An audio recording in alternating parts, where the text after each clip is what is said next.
네, 토크앤드시티 코너로 함께 넘어오셨습니다. 오늘 함께 해주실 분은 어웨이의 성윤수 대표입니다. 대표님 안녕하세요. 안녕하세요.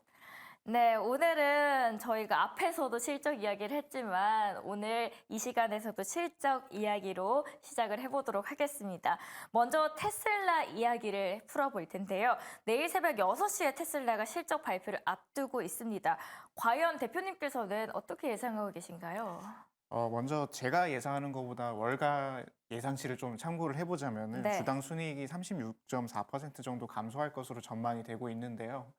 아무래도 지금 전기차 재고가 좀 쌓이고 있고 전반적인 자동차 산업 전반적으로 재고가 좀 늘어나고 있는 상황임을 고려를 했을 때 아무래도 가격적인 측면에서 좀 리베이트를 많이 주고 있는 인센티브를 많이 지급하고 있는 상황으로 바뀌고 있거든요, 미국 시장이.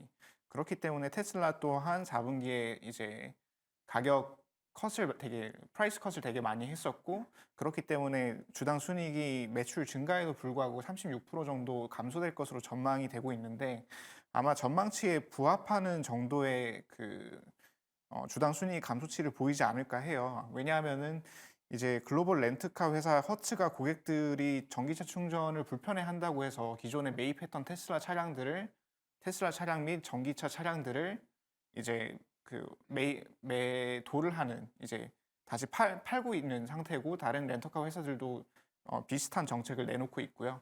그리고 소비자들도 이제 전기차를 살 사람은 거의 다 샀다. 이런 인식이 점점 커지고 있기 때문에 테슬라의 추이는 계속해서 조금 당분간은 좀 나쁘지 않을까 싶습니다. 당분간에 회복하기에는 힘들 것으로 보인다라고 하셨어요. 테슬라 주가 올해 15%나 급락을 했는데 주가적으로 어떤 영향을 미칠 걸로 보이고 관전 포인트가 뭘까요, 그러면은? 이제 두 가지 경우가 있을 수 있는데 첫 번째는 이제 이미 선 반영된 거기 때문에 네. 실적이 발표되면 오히려 오를 것이다라고 보시는 분들도 계시고 아니면은 이제 이런 추세가 시작됐기 때문에 계속해서 하락할 것이다라고 보시는 분들도 많이 계신데 저는 어떻게 보면 그 중간이라고 생각을 하고 있거든요. 예를 들면은 하락은 하지만 어느 정도 보합 수준의 하락이다. 약보합을 보일 것이다. 이렇게 조금 예상을 하고 있는데 왜냐하면 시장 자체는 굉장히 좋기 때문에 S&P 500 같은 경우는 이제 전고점을 돌파를 했고 나스닥도 지금 전고점 돌파를 향해서 점점 올라가고 있기 때문에 시장 자체가 괜찮은 한 이제 테슬라 또한 그렇게 나쁜 주가 흐름을 보여주진 않을 것이다라고 판단이 되긴 하는데요. 한 가지 변수는 머스크의 이제 지배구조 관련 언급입니다. 어, 트위터에서 몇 주 전에 일론 머스크 테슬라 CEO죠. 일론 머스크가 이제 테슬라 주도의 AI 기술을 발전시키려면은 본인의 지분이 25% 이상은 되어야 한다라는 발언을 했는데요. 현재 지분이 15% 정도기 때문에 스톡 옵션으로 엄청나게 많은 주식을 줘야 되는 상황이고 만약에 그의 목소리가 관철이 된다면 그렇기 때문에 만약에 그에게 그 정도로 많은 스톡 옵션을 주어주게 된다면 그만큼 많은 주식이 희석이 되는 효과가 발생할 수 있거든요. 그래서 그 부분을 좀 염두에 두고 좀 투자를 하시는 게 좋지 않을까라고 생각이 됩니다. 머스크의 지배구조 발언이 폭탄이 될 수 있지만 이 부분만 잘 커버가 된다면 테슬라의 실적 부진이 어느 정도는 그래도 보합권에서 머무를 수 있다라고 정리를 해보도록 하겠습니다. 이번에 넷플릭스 어제 이제 새벽에 공개가 됐는데 예상을 상회하면서 실적이 시간 외에서까지 8% 이상 올랐습니다. 네, 저번에도 이제 넷플릭스랑 테슬라 실적 발표가 겹쳐가지고 당시에 이제 뭐 넷플릭스랑 테슬라를 비교하는 좀 질문을 해주셨는데 네. 지금 그때와 비슷한 상황이 좀 발생을 했습니다. 넷플릭스가 이번에도 가입자가 깜짝 급증을 해가지고 주가가 지금 장외에서 폭등하는 현상을 보여주고 있는데 그 큰 이유로는 이제 가입자의 암호 공유 단속 효과가 일단 있는 것으로 보이고 두 번째로는 내놓은 그 광고 티어 요금제 있잖아요. 이제 광고를 보고 이제 넷플릭스를 시청할 수 있는 요금제 출시로 인해서 해당 요금제의 가입자 수가 폭증을 했다. 크게 두 가지 이유로 이렇게 볼 수 있을 것 같습니다. 음. 이 넷플릭스 프로레슬링으로 승부수를 건다라는 이야기도 있는데 어떤 이야기인가요, 이거는? 네, 넷플릭스가 이제 WWE 프로레슬링 독점 중계권을 계약을 했는데요. 어, 앞서 그 TK 그룹 홀딩스의 WWE는 새로운 파트너십을 체결하고 2025년 1월부터 대표 프로그램인 러를 스트리밍 서비스에 제공한다고 발표를 했습니다. 이게 한 50억 달러 규모의 계약으로 이제 지금 밝혀져 있는데 정확한 계약 조건은 공개되지가 않았지만 향후 10년간 독점 중계를 한다고 그렇게 얘기를 하고 있고요. 이게 조금 의례적인 이유는 이제 넷플릭스는 라이브 스트리밍 서비스가 아니잖아요. 그렇죠. 기존에 제작해둔 영상이나 그런 콘텐츠들을 배급하는 플랫폼 회사지 케이블 TV와 직접적으로 경쟁하는 채널이 아니기 때문에 이게 조금 의례적인데요.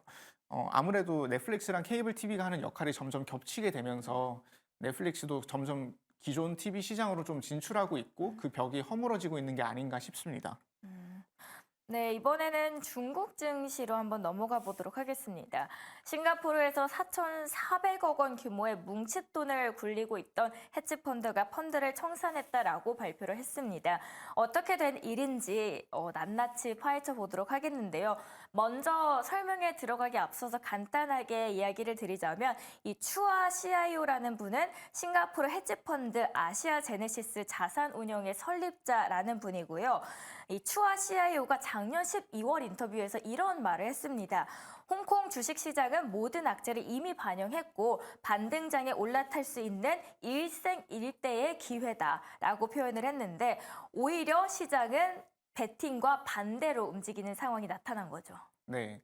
2023년까지만 해도 이제 2023년 중순까지만 해도 이제 중국 증시가 이제 모든 악재를 다 프라이싱인 했다. 그러니까 모든 악재들이 반영이 됐다라고 판단을 하고 이제 앞으로 반등하는 일만 남았다라는 헤지펀드 매니저들이나 투자 전문가들이 상당히 많았었는데 이제 이 추하순 같은 경우는 올해 1월에 19%의 폭락을 기록을 해가지고 이제 펀드를 완전히 펀드에 있는 주식들을 모두 매도를 하고 펀드를 완전히 청산하는 절차에 돌입을 했는데요.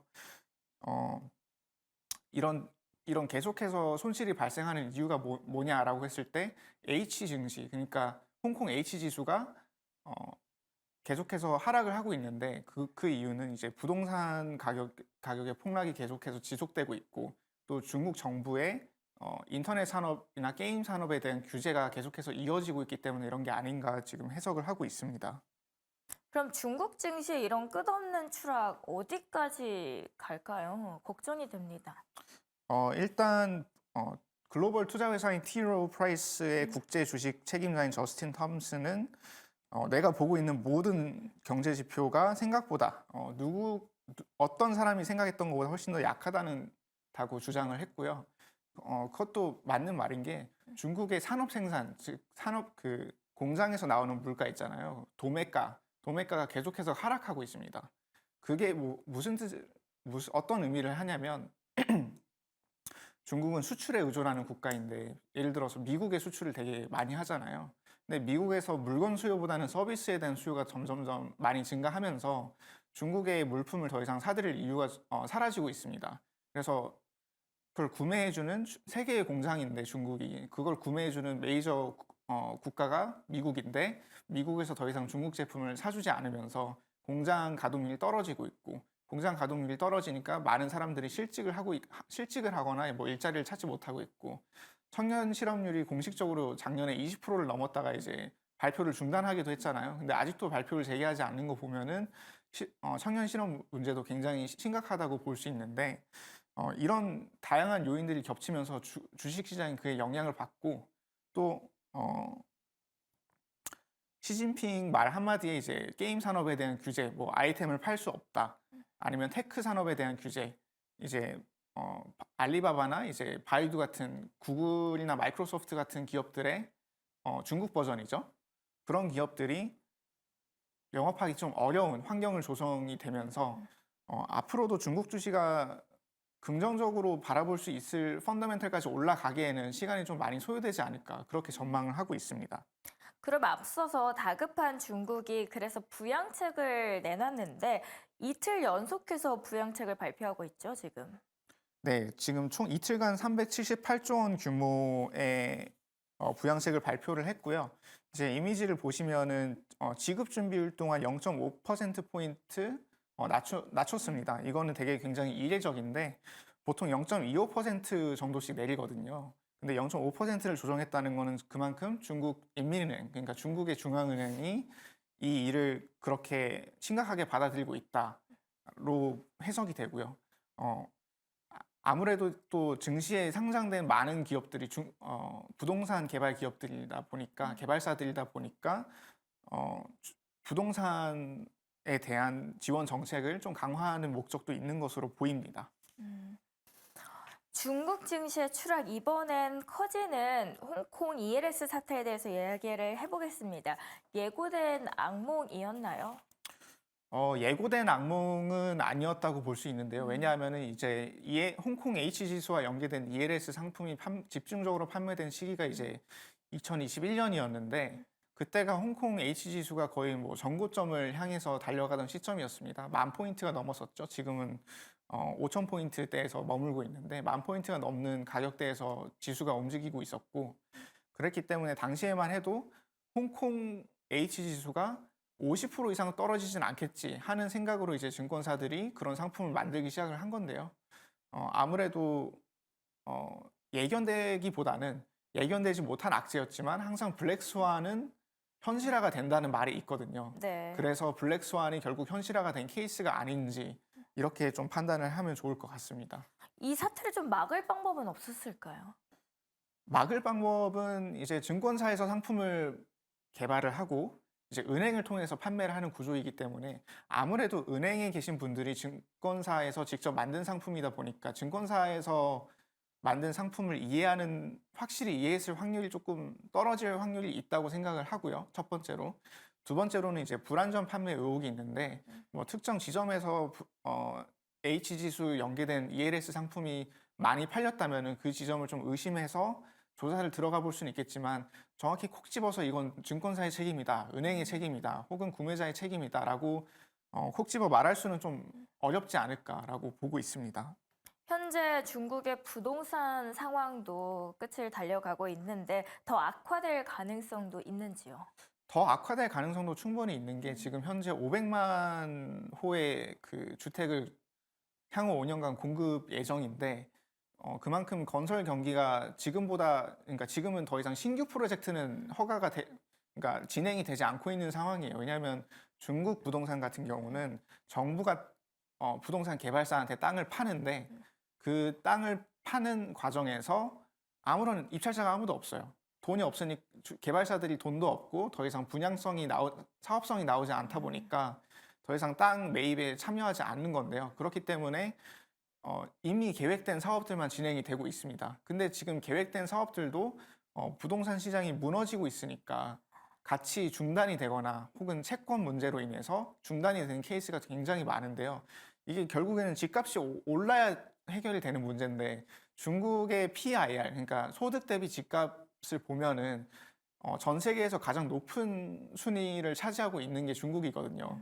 그러니까 향후 10년 안에 소득이 2배 이상 드라마틱하게 오르던가 아니면은 부동산 가격이 반토막이 나던가 둘 중 하나여야 되는데 아무래도 부동산 가격이 반토막 나는 거는 정부에서 허락을 하지는 않을 것 같고 어떤 부양책을 쓰든 부동산 가격을 지지하는 정책을 만들 것 같긴 한데 과연 사람들의 소득을 2배 이상 늘려서 부동산 밸류에이션을 합리적으로 만들 수 있느냐 이 문제에 대해서는 또 굉장히 어려운 문제잖아요. 뭐 그쵸. 중국 정부가 마음대로 자기가 원한다고 해서 국민들의 소득을 일시적으로 올릴 수 있는 마법을 부릴 수 있는 것도 아니고 결국 중국이 국제적으로 경쟁력을 갖춰야 되는데 중국이 뭐 경쟁력을 갖춘 분야는 굉장히 많지만 주로 제조업 분야에 있잖아요. 근데 제조 같은 분야에서도 반도체에서는 첨단 공정에서는 대만이나 한국에 비해 밀리고 기타 제조업 같은 경우는 이제 전체적인 수요가 조금씩 감소하고 있고 전기차는 그래도 좀 앞지르고 있지 않나요? 전기차는 앞지르고 있죠. 네. 전기차 작년 기준으로 중국이 전 세계에서 가장 많은 자동차를 수출한 국가가 됐는데 네. 그럼에도 불구하고 14만 명의 인구를 다 고용을 하고 이 경제를 돌리기에는 전반적으로 경기 침체가 이어지고 있고 미국과 같은 국가들이 충분히 많은 상품을 구매해주지 않고 있고 또 많은 공장들이 뭐 인도네시아나 베트남 이런 쪽으로 빠지다 보니까 중국에서 외국인 투자자가 계속해서 빠져나가고 있잖아요.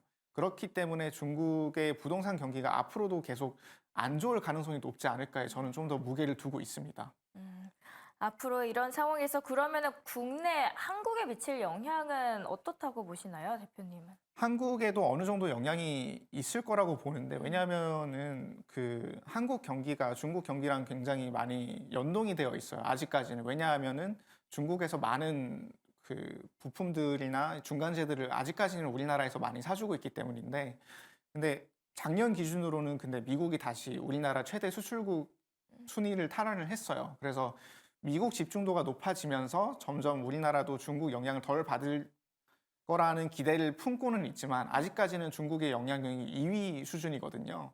그렇기 때문에 중국의 경기 침체는 우리나라에 아무래도 큰 영향을 줄 수밖에 없는 것 같고 다만 국내 부동산 같은 경우는 국내 프로젝트 파이낸싱이나 이런 분양 뭐 인구 구조 그리고 부동산 개별 부동산의 사업성 이런 것들의 영향을 많이 받기 때문에 우리나라 부동산 자체는 중국 부동산에 연동되지는 않을 것으로 보입니다. 지금 미국의 주택 시장이 거래 침체 속에서도 가격이 상승하고 있는데 미국 쪽은 어떤가요, 지금 상황이? 미국은 2008년에 금융위기가 부동산 때문에 발생했었잖아요. 네. 지금 중국에 닥친 위기랑 굉장히 비슷한데 오히려 그게 더 심화된 버전이라고 할 수 있죠. 근데 그 역효과로 주택 건설이 너무 부족합니다. 그래서 지난 15년간 주택 건설을 너무 안 했어요. 그래서 지금 생성되고 있는 가구 수보다 공급되고 있는 주택 수가 부족한 실정입니다. 그래서 고금리에도 불구하고 사람들이 높은 가격을 지불하고 집을 사고 있는 거고요. 재고도 부족해요. 그래서 기존 매물들이 다시 주택 시장으로 흘러 들어오려면은 신규 주택이 많이 공급이 돼야 되는데 오히려 고금리로 인해서 착공을 좀 꺼리고 있는 상황입니다. 개발사들이. 그래서 어느 정도 금리가 안정돼야 오히려 미국 부동산 시장이 좀 안정을 찾지 않을까라는 기대를 가지고 있고요. 아무래도 공급이 부족하고 미국 경기는 아직까지 좋고 또 임금 수준은 계속해서 올라가고 있기 때문에 미국 부동산은 계속해서 조금 특히 주거용 부동산은 괜찮을 것으로 보입니다. 미국 쪽은 그래도 안정세를 다시 한번 되찾아가고 있다라고 말씀을 해주셨습니다. 오늘 실적부터 중국과 한국 그 안에서 한국에게는 어떤 영향을 미칠지까지 알아보는 시간 가졌고요. 송윤수 대표님 이만 보내드리도록 할게요. 늦은 시간까지 감사합니다. 네, 감사합니다.